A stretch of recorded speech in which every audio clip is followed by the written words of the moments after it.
एक बीमारी होती है जिसको अंग्रेजी भाषा में सोमनेम्बुलिज्म कहते हैं, नींद में चलने की बीमारी। पर एक नींद तो रात की होती है, दूसरी नींद मोह की नींद होती है। मोह निशा सब सोवन हारा। तुलसीदास जी ने जिसको कहा, करहि मोहवश नर अघनाना, मोह के वश होकर लोग तरह तरह के पाप करते हैं और फिर तर्क दे देते हैं, ऐसा नहीं ऐसा, ऐसा नहीं ऐसा।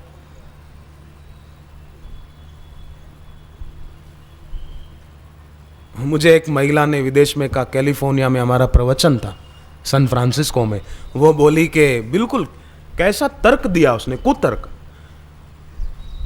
मैंने कहा नॉनवेज नहीं खाएं तो अच्छा है, थोड़ा उसको समझाया तो वो बोले कि अंडा तो खा सकते हैं, वो तो वेजिटेरियन है, पढ़ी लिखी डॉक्टर है, वो डेंटिस्ट है, बोले अंडा तो खा सकते हैं। मैंने कहा नहीं, बिल्कुल नहीं खाना। फिर उसको समझाया, अमेरिका में रिसर्च हुई है, अंडे में जो पीला पदार्थ होता है उसमें कोलेस्ट्रॉल की मात्रा अधिक होती है, वो जो खाएगा उसके शरीर में कोलेस्ट्रॉल बढ़ेगा और हार्ट अटैक की बीमारी होगी, नहीं खाना। और वैसे भी वो नॉनवेज है, उसका जीव तो होता है ना अंदर। तो बोले दूध भी तो गाय के पेट से ही आता है, आप लोग क्यों पीते हो? लो, ऐसा तर्क किया उसने। फिर मैंने उसको समझाया, बात उसको गले उतरी भी, उसने छोड़ भी दिया होगा। परंतु कई लोग बेचारे ऐसे कई हैं और जो उलझे हुए हैं।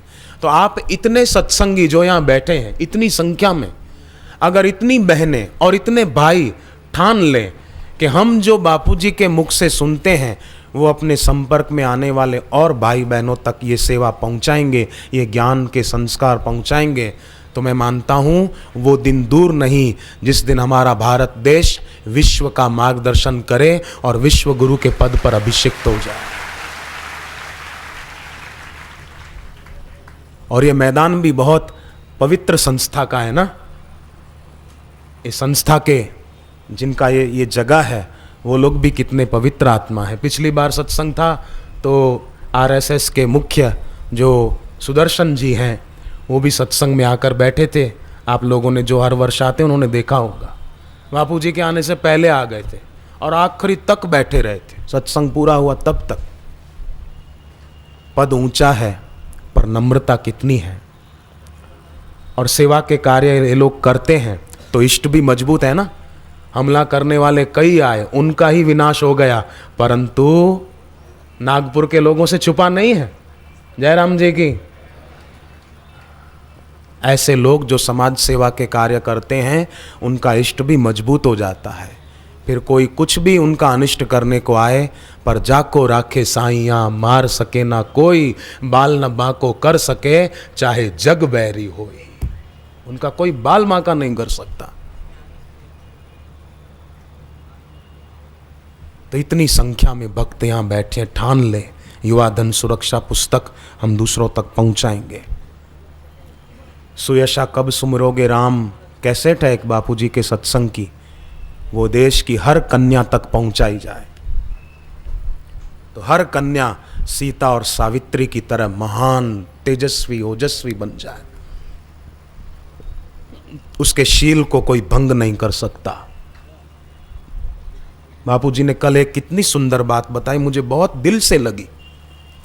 गुरुदेव ने कल इसी विषय पर, नारी समाज की रक्षा की बात पर बापूजी ने कहा कि सीता जी को देखो, रावण इतना सोने की लंका का राजा, देवता भी जिसके भय से कांपते थे, ऐसा रावण तलवार लेकर आया, पर सीता जी ने क्या किया, केवल एक तिनखा रखा।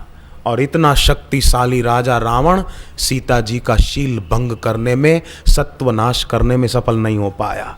बापूजी ने कहा हमारे देश की बेटियां भी ऐसी हों। और गुरुदेव के सत्संग में वो सामर्थ्य है, गुरुदेव की दीक्षा में वो सामर्थ्य है। हमारी कई बहनें कन्याएं ऐसा जीवन जी भी रही हैं, पवित्र।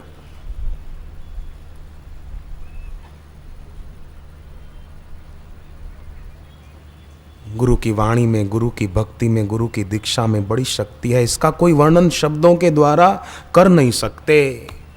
5 जगह जो राग भगवान ने बताया वो वहां से हट जाए।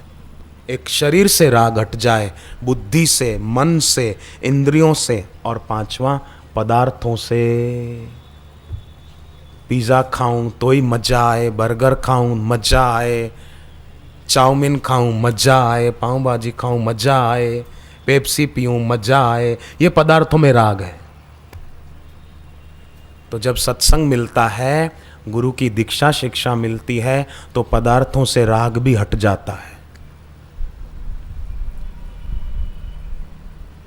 फिर सत्व प्रधान जीवन जीने के लिए सात्विक आहार ही करते लोग और ऊंचे उठते हैं।